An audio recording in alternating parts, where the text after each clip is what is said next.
उसको हम यूं ही टेक ओवर करके चले जाएंगे, उसमें कोई भी दुखी होने की बात नहीं है। आप ये सिद्धांत बताने के बाद अगला इस सिद्धांत को और आगे बढ़ाते 17वें श्लोक में, अविनाशी तु तद्विद्धि येन सर्वमिदं ततं विनाशमव्ययस्यास्य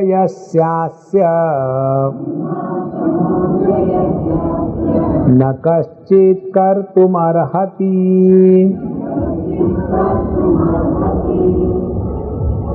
अब जो वस्तु सद वस्तु है, सद उसका कभी विनाश नहीं होता। तो ये जो सद वस्तु ये क्या है उसकी बात बताते हैं। तद अविनाशी विद्धि, उसको अविनाशी कहते हैं। किसको? जिसके द्वारा सब विनाश युक्त जगत को आधार मिलता है। देखो ये बड़ा सुंदर सिद्धांत है। हम समुद्र के दृष्टांत से आपको बताएंगे। समुद्र में या लहरों में तीन बातों को देखना है। एक तो लहरें, दूसरा समुद्र और तीसरा पानी। अब इस दृष्टांत को हृदय में लावे और अपने आप को हमने कहाँ रखा है। यदि हमने अपने आप को लहरों के स्थान पर रखा है तो दूसरे के साथ कंपटीशन होगी, दूसरी लहर का डर लगेगा और अपने भी नाश का डर हमेशा बना रहेगा।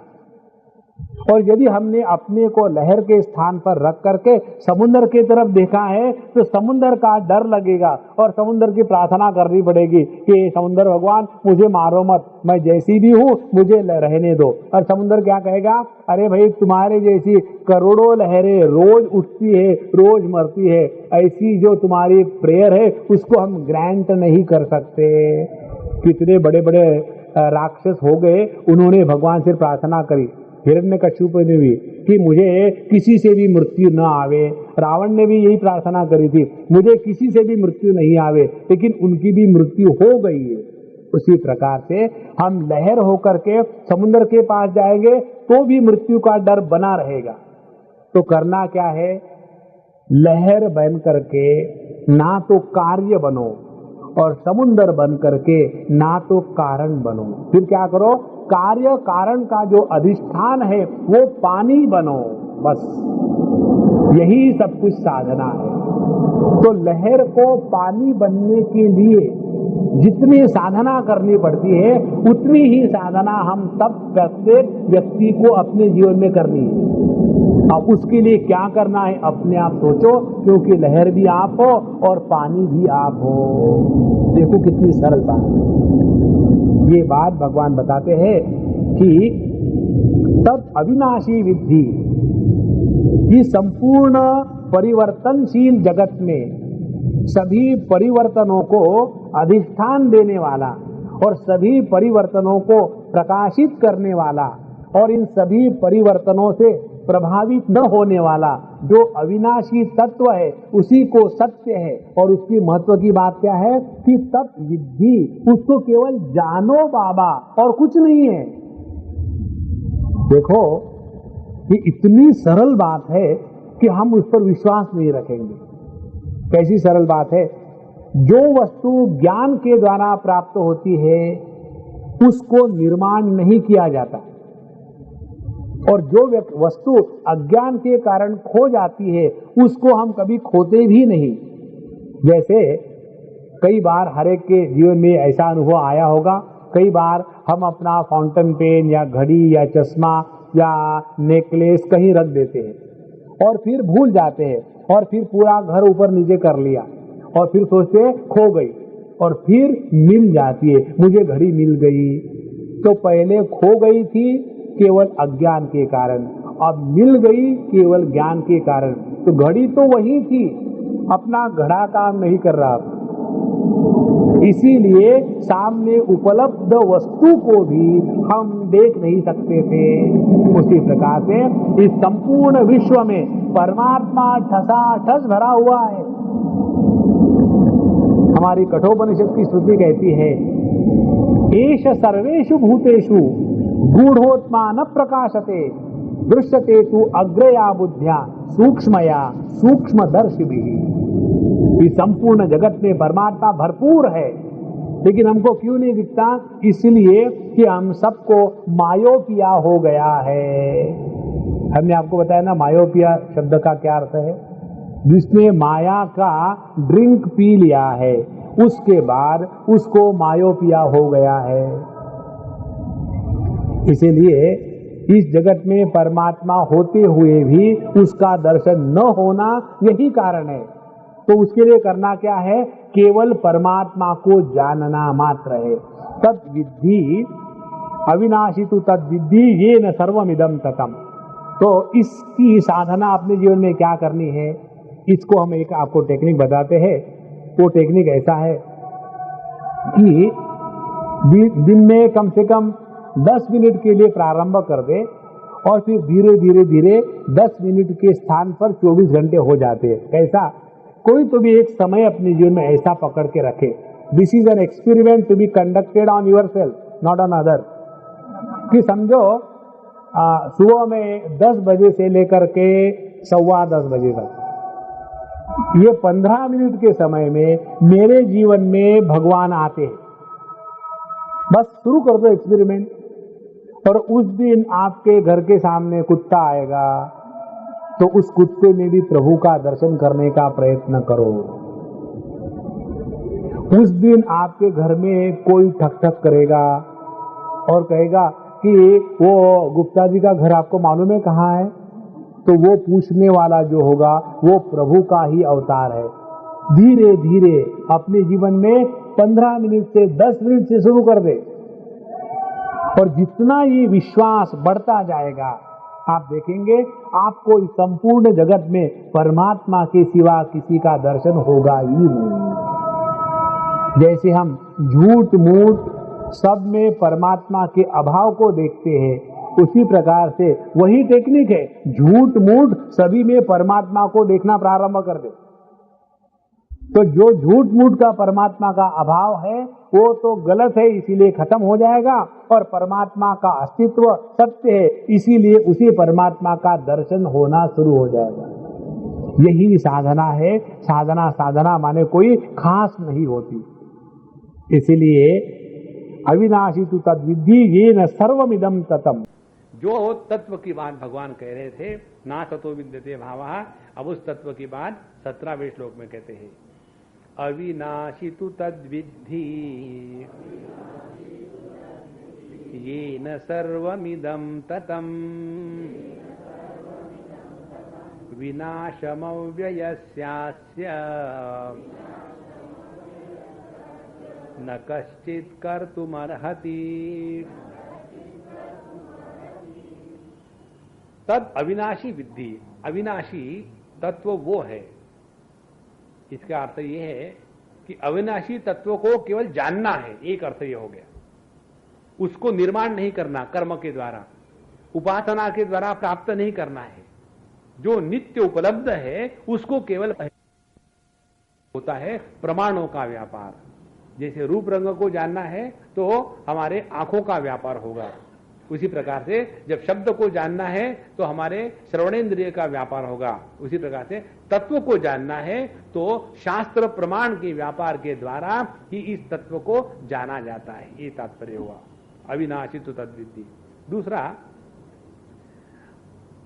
अविनाशी वो तत्व है कि जो ये न सर्वमिदं ततम, ये तप जो है शब्द, ये सर्वनाम भी है और ये धातु भी है।